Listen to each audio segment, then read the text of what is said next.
Assalamualaikum warahmatullahi wabarakatuh. Para kaum muslimin dan muslimat yang dimuliakan Allah Subhanahu wa taala, kembali bertemu dengan saya di channelnya Ahmad Samsuri atau Usam, boleh dikatakan Usam. Hmm, Malam ini kita lanjutkan. Tadi kita sudah membahas tentang hal yang membatalkan wudhu. Saya cuma ganti peci dong ini. Kita lanjutkan. Sekarang kita akan membahas tentang larangan bagi orang yang batal wudhu. Ya, larangan bagi orang yang batal wudhunya apa aja, ya. Baik, kita mulai saja. Dalam kitab Safinatun Najah. Baik, kita mulai. Bismillahirrahmanirrahim. Qala al-musannifu rahimahu ta'ala wa nafa'ana bihi bil ulumi bidarin amin. Faslun ay hadza faslun.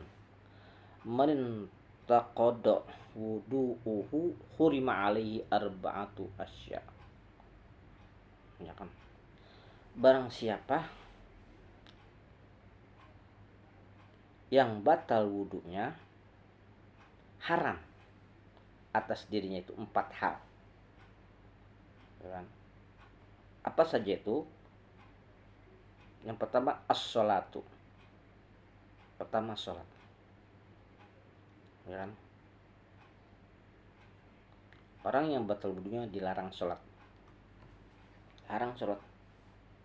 Harus berwudhu dulu. Harus suci dulu.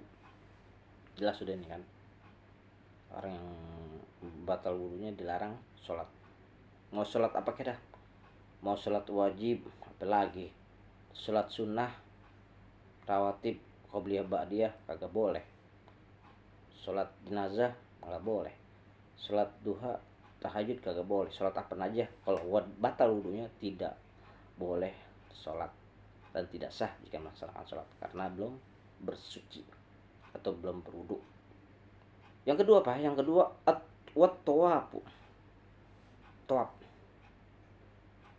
Tawaf ini jadi ketika orang tawaf keliling Ka'bah 7 kali, tiba-tiba kentut, udah masuk putaran keempat, misalkan kentut, buang angin, maka batal wudhunya. Langsung cari tempat wudhu untuk berwudhu, tempat ya. Kemudian dilanjutkan lagi tawafnya setelah berwudhu, ya.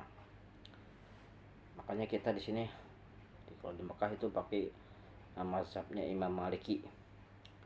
Ketika bersentuhan antara laki-laki dan perempuan yang bukan mahram tidak batal wudhunya, karena kita di sana bermazhabnya Imam Maliki, bukan Imam Syafi'i. Kalau kita bermazhab Imam Syafi'i di sana, dikit-dikit bersentuhan dengan perempuan batal wudhunya, wudhu lagi, kan? Udah wudhu selesai, baru satu putaran kena bersentuhan lagi, wudhu lagi, capek gitu.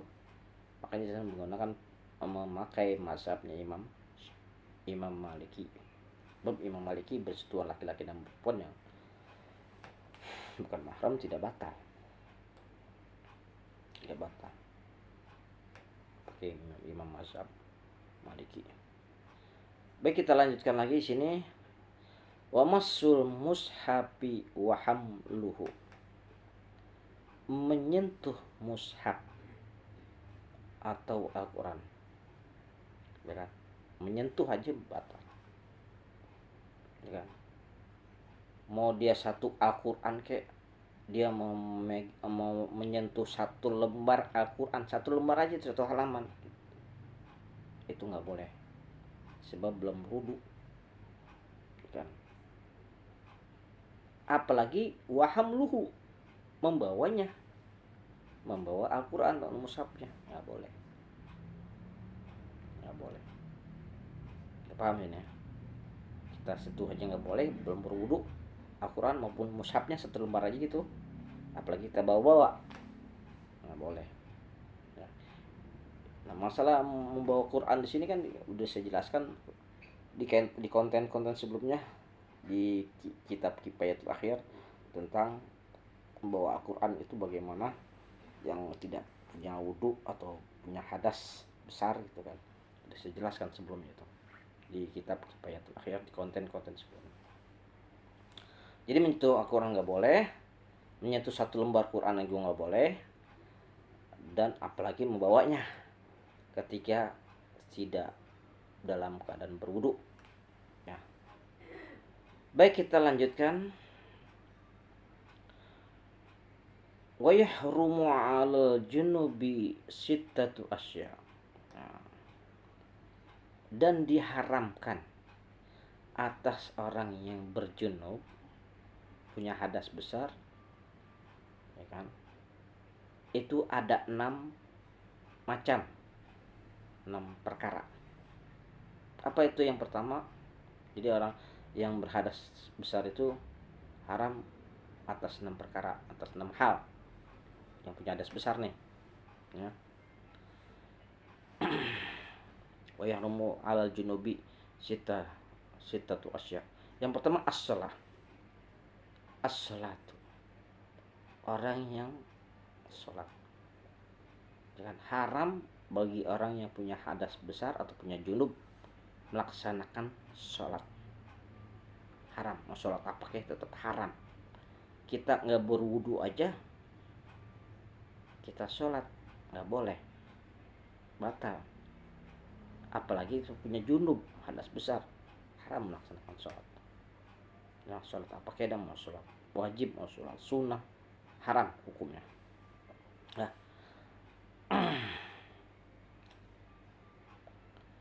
baik, yang kedua at-tawaf. Tawaf sama ini kan. Nah, orang tawaf juga nggak boleh kalau punya hadas besar. Selanjutnya wamasul mushafi wahamluhu, dan menyentuh mushaf Al-Quran dan membawanya.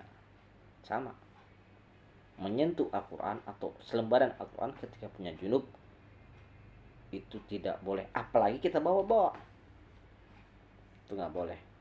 Kecuali misalkan Al-Quran ada di jauh nih, atau mushaf selembaran Al-Quran ada di jalanan atau di lantai, takut orang injek-injek, ya kan, kita punya hadas besar, takut orang injek-injek, kita ambil aja tuh mushaf, satu lembar Al-Quran atau satu kitab Al-Quran itu kita bawa, kita taruh di atas, itu tidak apa-apa, darurat. Karena tak khawatir kalau Al-Quran di bawah lantai, misalkan maksudnya ada di bawah atau posisi di lantai, ya kan, itu bisa keinjak-injak Al-Quran. Maka ketika kita punya wudu, yang junub, nggak apa-apa, Al-Quran kita ambil, kita pindahin ke tempat yang lebih tinggi, walaupun kita punya junub, nggak apa-apa. Itu seperti itu nggak apa-apa, dikecualikan. Ya, pada Al-Quran nanti diinjak atau mushaf Al-Quran diinjak-injak, ya, dijelasin ya. Nah, kemudian apa lagi? Mana tuh tadi tuh? Walubthu fil masjidi, berdiam di dalam masjid, ya kan, berdiam di dalam masjid itu orang punya wudu nggak boleh, nggak boleh. Tidur di masjid, dalam masjid tidur, mimpi basah, mimpi jima, ya istilahnya, mimpi junub, ya kan, bangun-bangun kita kaget, wah basah nih, wah habis mimpi junub. Habis kita mimpi junub, kita dalam masjid kita bengong aja gitu, diem aja, itu nggak boleh, haram. Kudu keluar buru-buru ke masjid, nggak boleh. Itu walubthu fil masjid, tidak boleh berdiam diri di dalam masjid, ya, kecuali yang sifatnya darurat.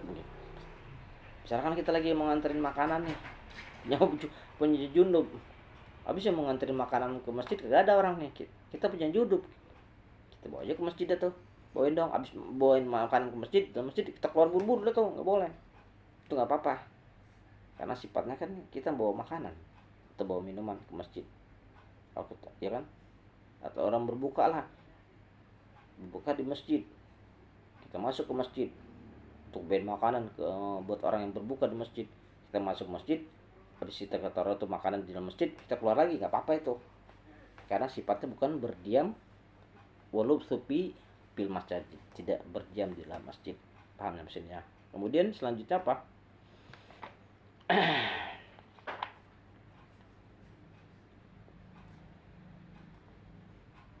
Atau katakan kita manggil anak kita nih, Kita belum mandi, belum makan, kita panggil, kita paranin dalam masjid, kita keluar makan dulu pulang nggak apa-apa, ya kan? Misalkan seperti itu contohnya, ya kan? Kemudian lanjutnya apa? Wa qiraatul Qur'ani, membaca Al-Qur'an. Orang yang punya junub itu tidak boleh membaca Al-Qur'an. Punya junub kita baca Al-Qur'an, auzubillahi minasyaitonirrajim, alhamdulillah bilang nggak boleh. Atau baca surat Yasin nggak boleh. Surat apa nggak boleh. Kecuali yang sifatnya zikir yang udah sering kita lakukan. Zikir setiap hari kita sering lakukan.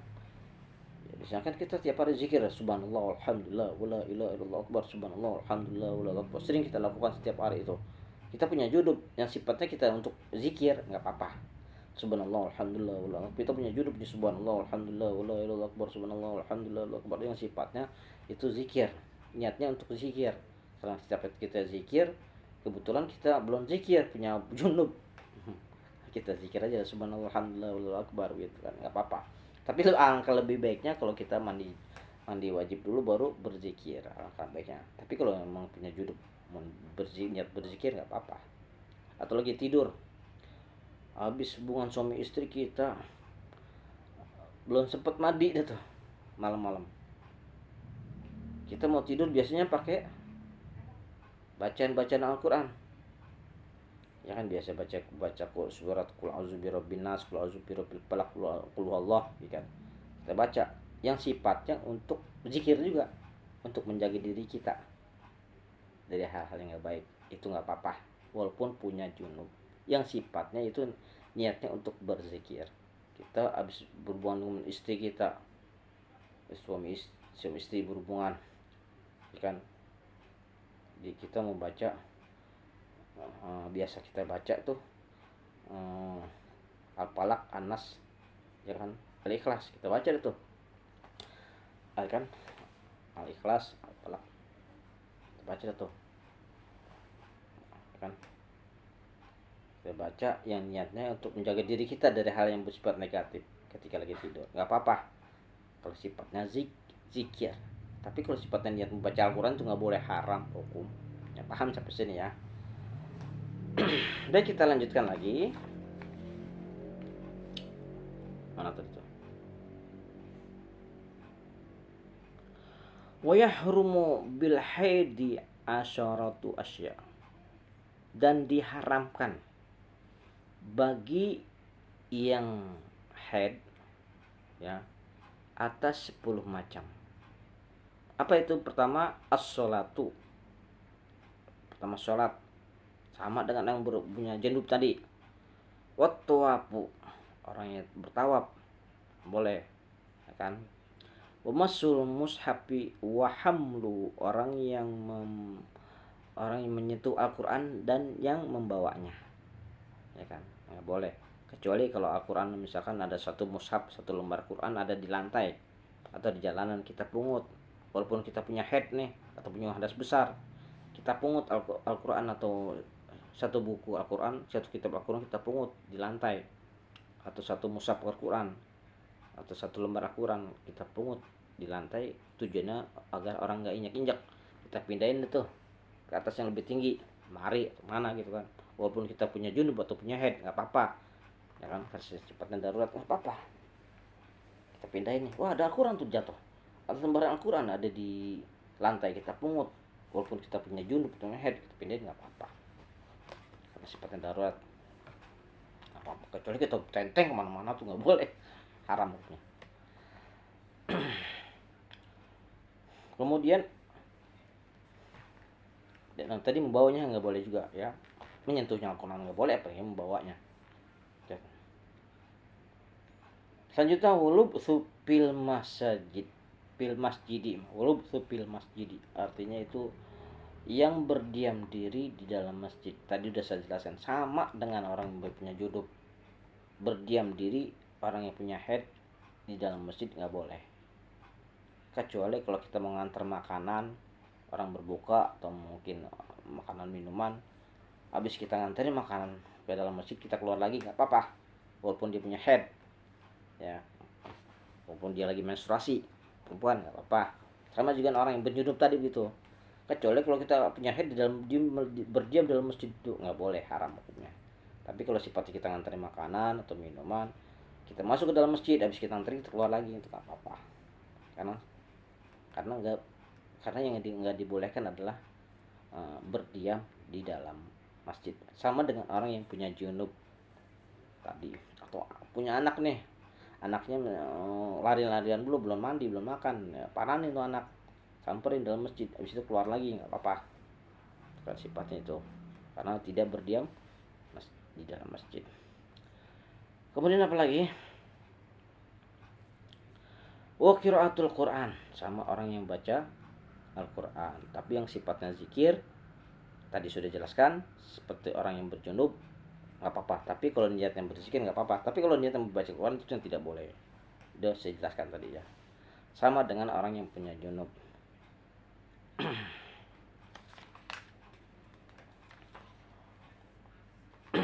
Selanjutnya apa? As-shaum, orang yang berpuasa. Orang yang punya haid haram berpuasa. Puasa sunnah kayak, apalagi soal puasa wajib Ramadan kagak boleh orang punya haid, ya kan?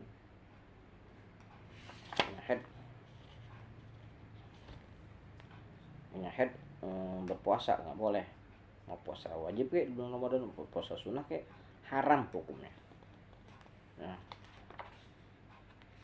selanjutnya apa? Selanjutnya di sini adalah wat tolaku, cerai.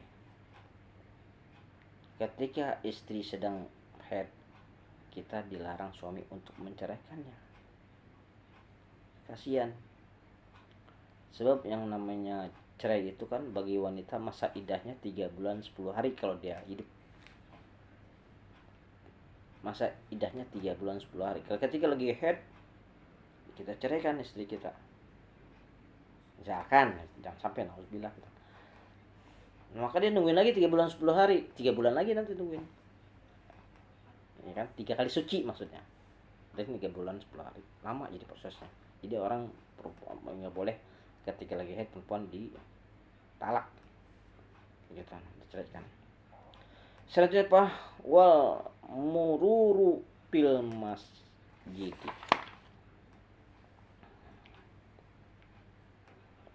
Lewat dalam masjid. Kan? Lewat dalam masjid. Kemudian khabat tak talwi sahu. Sebab dikhawatirkan akan mengotorinya. Jadi lewat dalam masjid, lewat aja dalam masjid nih, nggak boleh.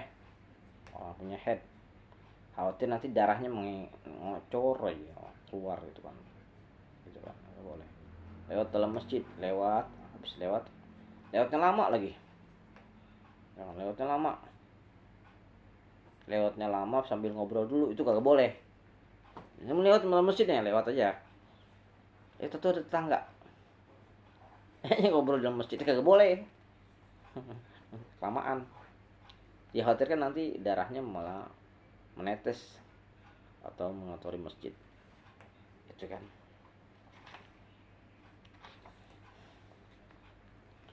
Selanjutnya wal istima'u baina surrati warrukbati. Bersuka-suka artinya itu berjima, ya, bersetubuh antara pusat dan lutut, ya kan.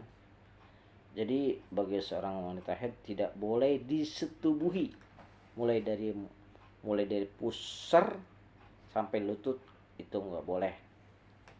Di luar itu nggak apa-apa. Dari mulai lutut sampai dengan pusar itu nggak boleh perempuan disetubuhi. Di luar itu nggak apa-apa. Misalkan bagian maaf nih payudaranya nggak apa-apa, masalah cium-ciuman sama istrinya ketika lahir nggak apa-apa, sah-sah aja. Kecuali mulai dari pusar sampai lutut tuh nggak boleh. Itu wilayah terlarang itu bagi wanita untuk yang haid, untuk disentuh atau disetujui itu haram ya. Di luar itu nggak apa-apa ya kan, cium-ciuman sama istri kita lagi head nggak apa-apa, nggak jadi masalah. Atau lagi istilahnya maaf maaf ini pengen nenen gitu sama istrinya, nggak apa-apa, silakan aja walaupun istri lagi head nggak jadi masalah, asal di luar itu tadi antara wilayah perut sampai lutut ya, itu yang tidak dibolehkan. Kiranya demikian ya, mudah-mudahan ini manfaatnya khusus buat al fakir dan umumnya para kaum muslimin dan muslimat ya. Para asatis, barangkali omongan saya kurang berkenan, mohon kiranya para asatis untuk meluruskannya. Akhirul kalam wabillahi taufiq wal hidayah. Wassalamualaikum warahmatullahi wabarakatuh.